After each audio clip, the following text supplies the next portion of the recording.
दशा परिवर्तन सेवा संगठन जो कि मौजपुर में स्थित है, उसके 10 वर्ष आज पूरे हो गए। उसी उपलक्ष्य में आज महा शांति यज्ञ का आयोजन मौजपुर में किया गया, जिसमें बड़े बड़े साधु संत और बड़े बड़े दिग्गज हस्तियों ने शिरकत की।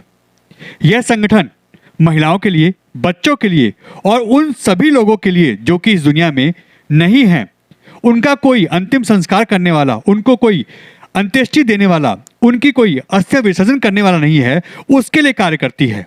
उन्हीं सभी के शांति के लिए यहाँ पे महायज्ञ का आयोजन किया गया। आप खुद देखिए, इस समय लोग अपने आप को भी ढंग से पाल नहीं सकते, अपने लिए भी सब चीज़ों को इकट्ठा नहीं कर सकते, कोई भी अपने परिवार के लिए भी करने के लिए सोचता है। मगर यह संस्था एक ऐसी है जो पिछले 10 साल से लगातार लोगों की अंत्येष्टि कर रही है, उनकी अस्थियां विसर्जित कर रही है और साथ ही साथ पेड़ पौधे यहाँ वितरित करके, और इसके अलावा महिलाओं के लिए, बच्चों के लिए, यहाँ निर्धन बेटियों की शादी, ऐसे कई कार्यक्रम पिछले लगातार 10 साल से कर रही है। और यह सभी खर्चा इनके जो सदस्य हैं वो उठाते हैं, या किसी से भी कोई भी खर्चा या कोई भी दान नहीं लेते। यह भी एक अच्छी पहल है और इस संस्था की जितनी भी तारीफ की जाए यह कम है। यहाँ जो भी आया उसने इस संस्था की तारीफ की। आप खुद देखिए, इन बच्चों ने किस तरीके से कर्तव्य दिखाए, किस तरीके से उन्होंने अपनी हिम्मत, अपनी योग्यता लोगों के सामने प्रस्तुत की। उसके बाद यहाँ आए सभी बच्चों का मान सम्मान किया गया। सभी साधुगण जो यहाँ आए थे उन सभी को यहाँ पे उनका मान सम्मान करके उनका स्वागत किया गया। बहुत सराहनीय कार्य जरा आप भी सुनिए। दशा परिवर्तन समाज की तरफ से जो संगठन है वो कर रहा है। जो कार्य परिवारीजनों को करना चाहिए, पुत्र पुत्रियों को करना चाहिए, ऐसे अज्ञात अनेक लोगों की अस्थियों को पतिपावनी भगीरथी मां गंगा में प्रभावित करने का जो कार्य, उन्हें मुक्ति दिलाने का जो कार्य कर रहे हैं, वह कार्य सराहनीय है और समाज को एक प्रेरणा देता है। मैं पुनः कहूँगा कि भगवान न करे किसी की ऐसी अस्थियों को हम किसी को प्रभावित करना पड़े, क्योंकि उनके परिवार का, उनके बच्चों का एक कर्तव्य है, दायित्व है कि अपने पूर्वजों की अस्थियों को विसर्जित करें। पर लोग, मुझे लगता है कहीं न कहीं संस्कार विहीनता कहिए या उसे व्यस्तता का समय लोग दे देते हैं। ये बहुत अच्छी बात नहीं है, परंतु समाज संगठन बहुत अद्वितीय कार्य कर रहा है, हम सबको प्रेरणादायक है। कितने अनेक लोगों को मुक्ति प्रदान कराने का कार्य कर रहा है। ये मानवता का कार्य है और सराहनीय कार्य है। गुरु जी, इसके लिए क्या कहेंगे जिस तरह समाज में लोग अपने माँ बाप को, अपने बड़े बुजुर्गों को अनाथ आश्रम में छोड़ दे रहे हैं, अपने परिवार को लेकर अलग हो जा रहे हैं, ऐसे बच्चों के लिए, ऐसे परिवार में क्या करना है? इसमें मेरी अपनी दृष्टि है, इसमें परिवार, बच्चों का कोई दोष नहीं, इसमें दोष हमारा है। हम बच्चों को बताते ही नहीं कि उनका कर्तव्य क्या है, उन्हें क्या करना है, क्या नहीं करना है। वो जो कुछ फोन में देखते हैं, सीखते हुए कर रहे हैं। हमें चाहिए कि हम अपने बच्चों को समय रहते बता दें कि हमारी परंपरा क्या है, हमारा संस्कार क्या है, हमारा धर्म क्या है, हमारा देश का क्या है, हमारा माता पिता के प्रति क्या कर्तव्य है, धर्म के प्रति, समाज के प्रति कर्तव्य क्या है। जब उन्हें कर्तव्य नहीं पता तो करेंगे क्या? हमें जब पता ही नहीं हमें क्या करना है, इसलिए आवश्यकता है कि समय रहते अपने बच्चों को अच्छा संस्कार दें, अच्छी परंपरा में उसका पालन पोषण करें, बच्चों के साथ बैठो, बच्चों को बताओगे नहीं तो क्या करेंगे वो। इसलिए मुझे लगता है आवश्यक है कि परिवार के मुखिया मुख सो चाहिए, खान पान को एक, पाले पोसे सकल तुलसी सहित विवेक। हम बच्चों को संस्कार नहीं दे पा रहे। पूत कपूत तुकादन संचय, पूत सपूत तुकादन संचय। संपत्ति दो पर संस्कार जरूरी है। संपत्ति विपत्ति देगी, संस्कार सहजता, प्रसन्नता, आनंद और मुक्ति देगी। दशा परिवर्तन समाज में जो काम कर रहा है, वसुधैव कुटुंबकम, ये जो वसुधा है हमारी सारी एक कुटुंब है। ये जो पृथ्वी है, पृथ्वी का एक एक जीव हमारे परिवार का सदस्य है। दशा परिवर्तन ये जो भी अस्थि विसर्जन या अनजान मृतकों के अंतिम संस्कार ये जो कर रहा है, ये लोग लवारिस नहीं है, ये हमारे परिवार का सदस्य है। कोई ना कोई पूर्व जन्मों के हमारे इनके साथ कर्जे हैं जो ये उनको पूरा कर रहे हैं। दशा परिवर्तन कई बार गरीब लड़कियों की शादियां, राशन वितरण, अनेक काम करता है जिसमें हम एक टेलीफोन पर हम इनकी सेवाओं के लिए उपस्थित रहते हैं। गुरु जी, कैसे देखते हैं जिस तरीके से समाज इस तरह बदलता जा रहा है, अपने परिवार को छोड़ दे रहे लोग, अपने परिवार को, बच्चे बड़े बुजुर्गों को रोड पे छोड़ दे रहे हैं, क्या कहेंगे? जो बच्चे परिवार को छोड़ रहे हैं, बुजुर्गों को छोड़ रहे हैं। इन बच्चों को इतना दोष मत देखो प्लीज, हाथ जोड़ के मेरी प्रार्थना है। इन बुजुर्गों का दोष देखो, इन बड़े बुजुर्गों ने इनको संस्कार ये दिए हैं।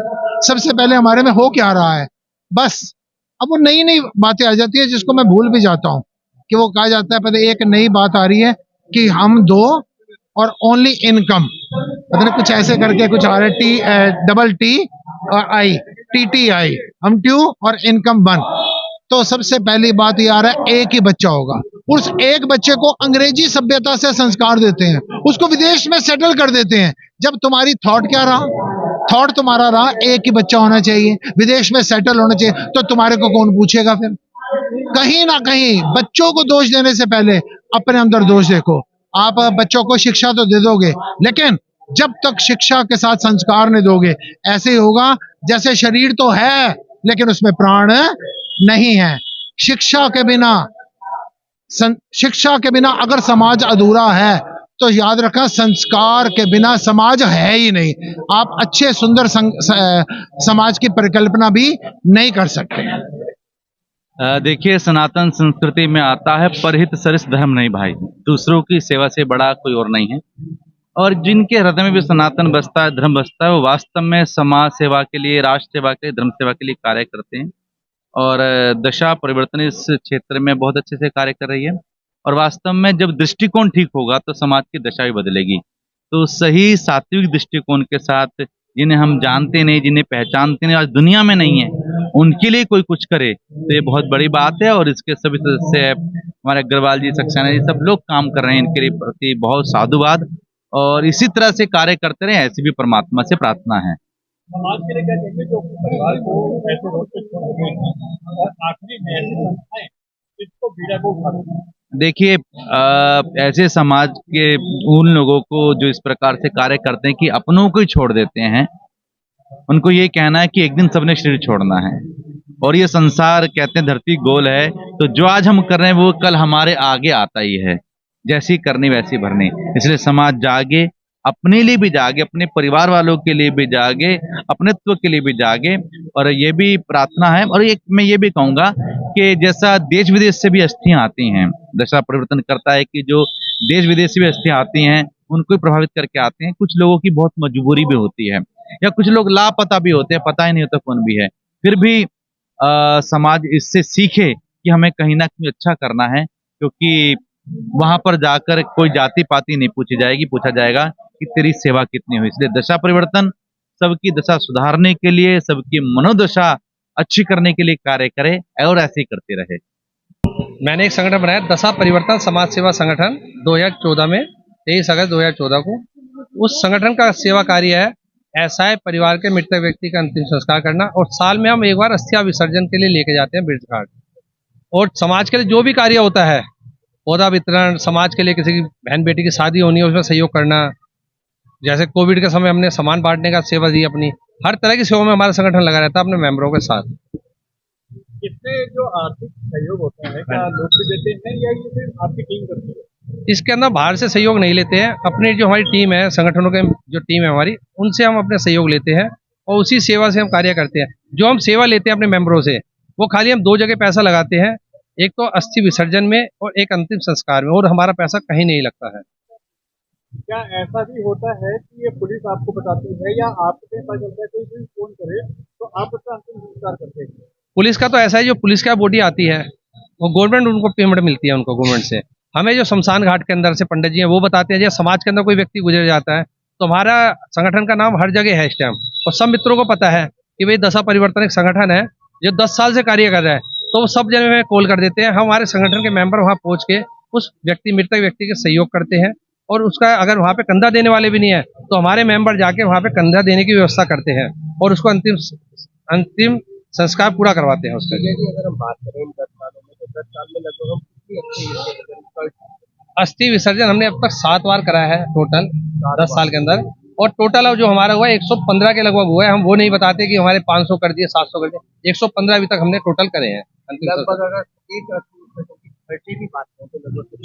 अस्थि विसर्जन का खर्चा एक का नहीं होता, जब पूरा हमारा जाता है तो पूरी उसका ही होता है खर्चा। 30,000 के लगभग हमारे संगठन का खर्चा पड़ता है एक बार का, ब्रिज घाट जो ले आते हैं। और हमने जो अभी तक अंतिम संस्कार करवाए हैं, 400 के लगभग हमने अंतिम संस्कार करवाए हैं 10 साल के अंदर। 10 साल के अंदर 400 के लगभग। योजना तो यही है, हम तो ये कहते हैं प्रत्येक परिवार वालों से कि हमारे संगठन से पैसा ना लिया जाए, अपने परिवार वाले अपने आप पैसा लगाए तो बहुत अच्छा लगेगा। क्यों, बहुत दुख का विषय है ये हिंदू धर्म के लिए कि संगठन एक पैसा लगा रहा है। हम तो चाहते हैं परिवार वाले लगाएं, जो आसपास के उसके रिश्ता है वो लगाएं पैसा, तो बड़ा खुशी मिलेगी। क्योंकि लोग का नाम करने के लोग हजारों कर देते हैं आजकल कि हमने 1000 अस्थि विसर्जन कर दिए, 1000 अंतिम संस्कार। हम झूठ नहीं बोलते, हमारा संगठन सच की तरफ ही चलता है। ये सोच कहाँ से आई और इसका आपको क्या लगता है, इसका फायदा क्या है आपको? हमें फायदे के लिए तो हमने सोचा नहीं, इसकी सोच हमें अपने बुजुर्गों से मिली, भोले शंकर से मिली हमें। उसने भोले शंकर जी ने आशीर्वाद दिया कि इस तरह का विजय सक्सेना जी आप काम करिए, और जो हमारे संगठन के मेंबर हैं वो हमारे साथ सब जुड़े रहते हैं, इसलिए संगठन परिवार की तरह होता है। बड़ा अजीब लग रहा है मुझे आज कि 10 साल हो गए, हमें पता भी नहीं लगा कि 10 साल तक हमने सेवा कर दी। कितने मेंबर हैं आपके? 100 प्लस है हमारे मेंबर, और कोई ज्यादा हमारा शुल्क भी नहीं लेते। जैसे हम अपने मेंबरों साल के अंदर 1000 रुपये सालाना ओनली, कोई मेंबर बनना चाहे तो उसके लिए 5000 रुपये फर्स्ट टाइम, नेक्स्ट टाइम 1000 रुपये। साल से हम अंतिम लोक क्रियाक्रम का कार्यक्रम और अस्थि विसर्जन, सरकारी स्कूलों में सफाई, हमने इस चीज़ की पुलिस बूथ बना के भी दिया जहां पुलिस बैठती है कि इलाके में शांति रहे। और आज महाशांति महायज्ञ का आयोजन किया गया जिसमें 1008 महामंडलेश्वर श्री नवल किशोर जी, राजेश्वर गुरु जी, ओझा जी, गिरजा संघ जो अन्य गुरु जी आए हुए हैं। आगे है कि हम कहते हैं भोले बाबा शक्ति देते रहे, हम कार्य ऐसे करते रहे। हम चाहते हैं कि इस कार्य के लिए हमें जरूरी ना पड़े कि लोग खुद ही अपने दाह संस्कार करने में सम्मत हों। पंडित सुरेंद्र अग्निहोत्री, खाटू श्याम मंदिर, मौजपुर धाम से। बस हम संस्था के प्रति हम सदा समर्पित रहते हैं, हमारी पूरी टीम समर्पित है, और परमात्मा से अर्जी तो हम यही लगाएंगे कि ये कार्य संस्था को ना करने पड़े। हर बालक अपने माँ बाप का क्रिया का कार्य खुद करे, क्योंकि इस चीज़ का हम ज़्यादा बढ़ावा नहीं दे सकते हैं। और परमात्मा से यही कहेंगे खुद इस कार्य को खुद उसकी औलाद करे, और अपने बच्चों को हर कोई ऐसी शिक्षा दे कि इस चीज़ की ओर न जाना पड़े।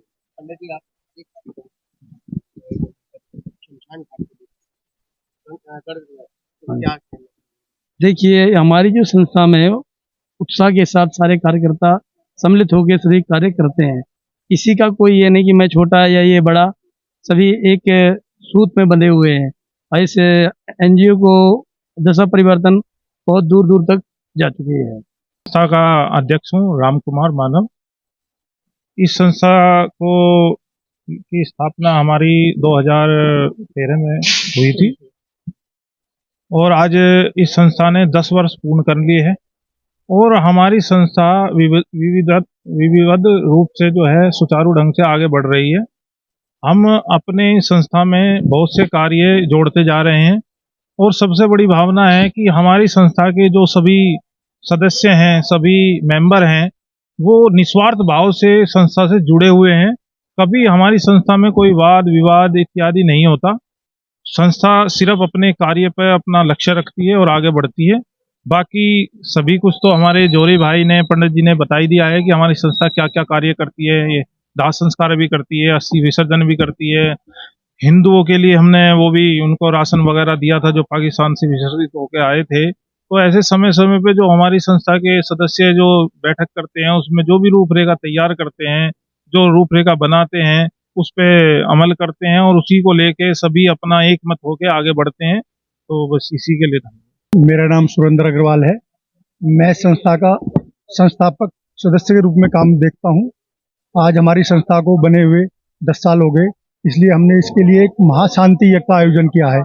इस महाशांति यज्ञ का आयोजन करने का एक ही मकसद था कि हमारे द्वारा जो भी मृतक देह का अंतिम संस्कार किया है या अस्थि विसर्जन किया, उसके प्रति हमारे से कहीं कोई भूल चूक गलती ना हो गई हो, उसके लिए हमने इस महाशांति यज्ञ का आयोजन किया है कि भगवान से हम क्षमा प्रार्थना कर सकें कि हमारे संगठन से या हमसे पर्सनल किसी को त्रुटि हुई हो तो हमें क्षमा कर दें। आज हमने बड़े बड़े महासंतों को यहाँ बुलाया है, बड़े बड़े मीडिया वालों को बुलाया है।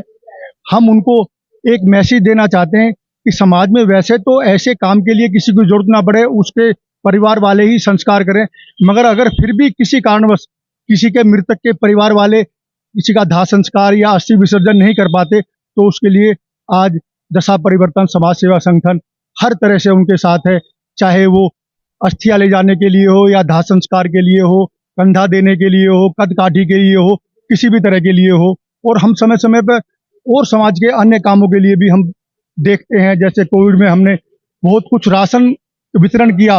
और मुझे शायद ये बताने में हर्ष होगा कि प्रथम बार हमारी संस्था ने ही खाली दाल चावल से हटके कि भाई एक आदमी को बेसिक जरूरत चीनी की नहीं, उसको साबुन की भी होती है, तेल की भी होती है, टूथब्रश की भी होती है, हमने वो कॉन्सेप्ट अपनाया और अपने समाज के जो भी जानकार थे उन सबको किया। और आगे भी हम समाज सेवा में जो भी हमसे